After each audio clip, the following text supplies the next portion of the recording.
This all might look a little ramshackle and thrown together. Maybe not the best place to live, particularly in winter. But inside these demountables and tents and caravans, you'll find some of the most generous and giving people going around. They're all volunteering for Blaze Aid, helping rebuild communities after the devastation of the Christmas and New Year's fires.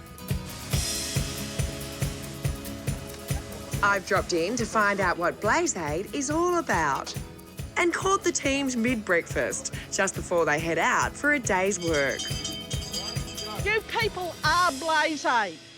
What you've done for the farmers is astonishing. They are Vice President Chris and Camp Coordinator Ian oversee the volunteers who go out each and every day, repairing fences destroyed by the bushfires. So thank you and have a good one.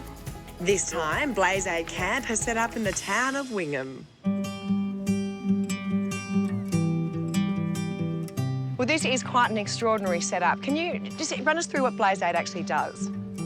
Usually we're in within a fortnight of the disaster. Wow. And this camp opened mid-November. Goodness. And we're working really hard to make sure it's closed mid-November. Started December at the latest. But they've got their work cut out for them, with over 520 farmers registered for help. So far, the volunteers have built more than 100 kilometres of fencing.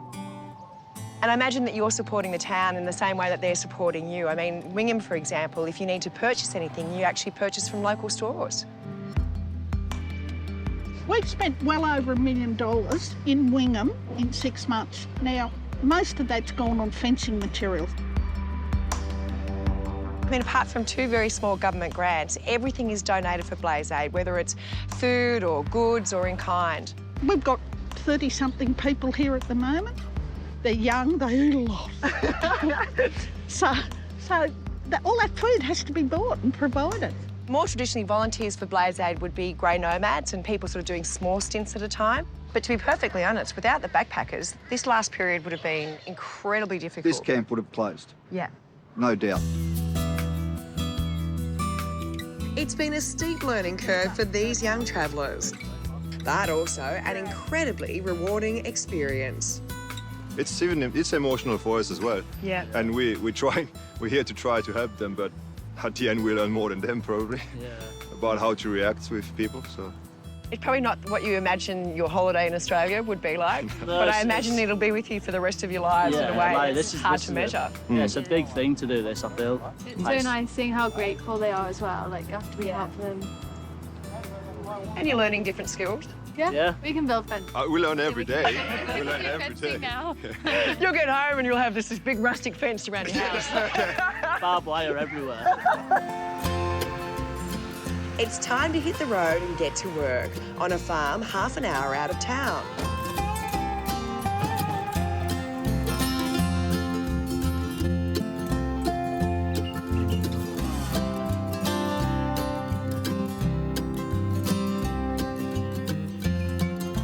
So we're obviously seeing the part where you're putting in the new fencing, but that's really only half the job of what you actually do with Blaze Aid, isn't it? Yeah. So sometimes when we turn up to jobs, there'll be the clearing to do to start with. So we'll have an old fence there, all the old wires still in the fence, all the burnt-out posts still stuck in the ground. Wow. So you've got to then take all of that out before you even start. So you've got to go with chainsaws, get tractors in to pull the old posts out. It can take days to clear before you can even get in. Think about this. Yeah, so that's probably the hardest bit, really, going in and clearing. Just rolling up old barbed wire. Yeah. It's going to be one of the hardest jobs in the world.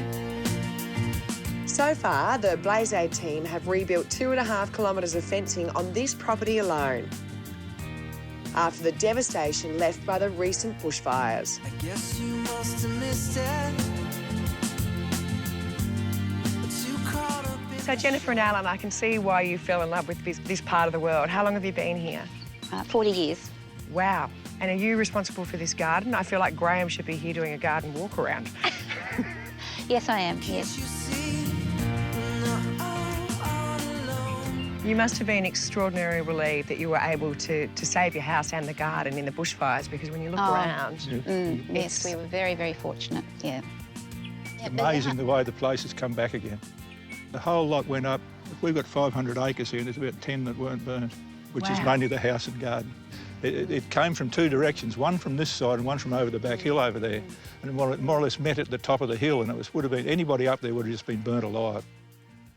So in this situation, that even though you're able to keep the house, all that fencing that goes, and you've got stock here, what sort of stock do you keep? We've got Bradford and Brahman cross cattle. Yeah. And, Wow. but a lot of work goes into the boundary fencing. We've got to replace strainer posts and gate posts, and we realised that we just couldn't do it ourselves. Yeah. When they finally got stuck into it out here and we got all the strainer posts in, Blazade was here for 4 or 5 days to do the whole lot.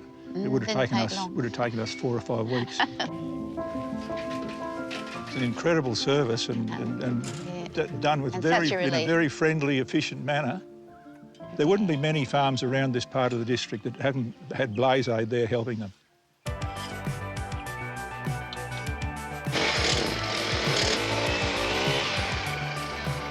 I love it.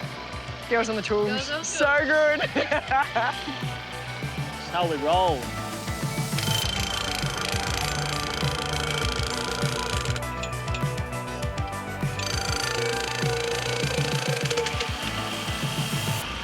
OK, Alan, the moment of truth. Your thoughts on their fence? They always do a good job. They always do a good job and do it quickly. Yeah.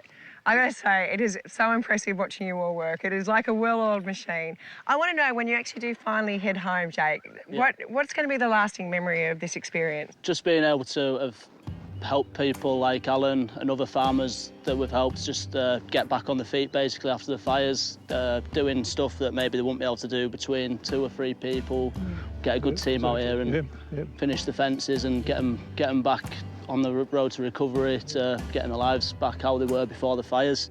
Well, team, I know that Alan is forever grateful, as is Jennifer, but I hope that when you do go home, you know that it's not just the farmers who appreciate the work that you've done, but all Australians. It's just exactly. So awesome. Yeah, for sure. I was lost for a moment.